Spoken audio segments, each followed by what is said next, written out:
सभी साथियों को नमस्कार। मैं Shakti Singh, agriculture development officer. आज हमारा टॉपिक है कि बीएससी एग्रीकल्चर के बाद स्टूडेंट्स के पास, ग्रेजुएट्स के पास क्या क्या करियर होता है। तो बीएससी एग्रीकल्चर के बाद हमारे पास बहुत सारे ऑप्शंस होते हैं। बीएससी एग्रीकल्चर के बाद कोई भी स्टूडेंट जॉब के लिए भी अप्लाई कर सकता है। फर्दर अगर वो स्टडी करना चाहे तो स्टडी भी कर सकता है। पहले हम डिस्कशन करेंगे कि बीएससी एग्रीकल्चर के बाद अगर कोई स्टूडेंट डायरेक्ट जॉब में जाना चाहता है तो उसके पास कौन कौन से ऑप्शन हैं। तो उसके पास बहुत सारे ऑप्शंस बनते हैं करियर को लेके। सबसे पहले है एग्रीकल्चर ऑफिसर, दूसरा है एग्रीकल्चर डेवलपमेंट ऑफिसर, तीसरा है नाबार्ड बैंक में, चौथा है आईबीपीएस जो कि कॉमन एंट्रेंस टेस्ट होता है सभी बैंक के लिए, पांचवा है सीड मैन्युफैक्चरिंग कंपनीज़, उसके बाद पेस्टिसाइड मैन्युफैक्चरिंग कंपनीज़, फिर फर्टिलाइज़र कंपनीज़ हैं, और एंड में एमएनसीज़ हैं बहुत सारी, मल्टीनेशनल कंपनीज़। ये सब करियर के बारे में कोई भी बीएससी एग्रीकल्चर ग्रेजुएट सोच सकता है और इन करियर के बारे में अप्लाई कर सकता है और अपने लिए बेहतरीन जॉब ढूंढ सकता है।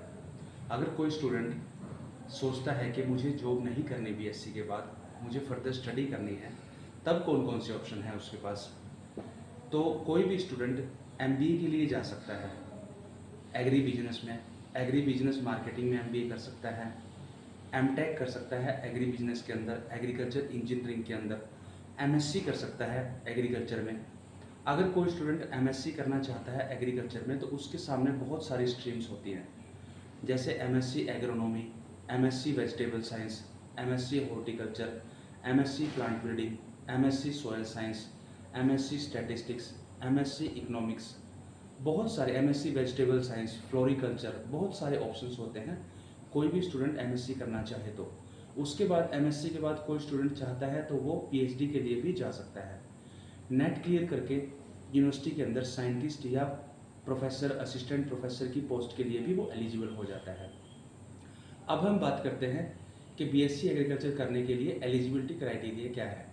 कोई भी स्टूडेंट 10th के बाद या +2 के बाद बीएससी एग्रीकल्चर के लिए अप्लाई कर सकता है। बीएससी एग्रीकल्चर के लिए उसको अप्लाई कहाँ करना होगा। हर एक स्टेट में स्टेट एग्रीकल्चर यूनिवर्सिटीज़ होती हैं जिनको ICAR यानी Indian council of agriculture research द्वारा मान्यता प्राप्त होती है। वहाँ से कोई भी स्टूडेंट जाकर अपना फॉर्म अप्लाई कर सकता है और बीएससी एग्रीकल्चर में एडमिशन ले सकता है। अब हम बात करते हैं फॉर्म के बारे में। हर साल बीएससी एग्रीकल्चर के फॉर्म निकलते हैं। जैसे हरियाणा एग्रीकल्चर यूनिवर्सिटी जो है, चौधरी चरण सिंह हरियाणा एग्रीकल्चर यूनिवर्सिटी, उसके फॉर्म अभी निकले हुए हैं, 10 तारीख को निकले हैं और उसकी लास्ट तारीख है अप्लाई करने के लिए 10 जून। तो आप ऑनलाइन जाकर या किसी बुक शॉप पे जाकर या अखबार में एडवर्टीजमेंट में जाकर बीएससी एग्रीकल्चर के लिए आप अप्लाई कर सकते हैं और उसमें एडमिशन ले सकते हैं।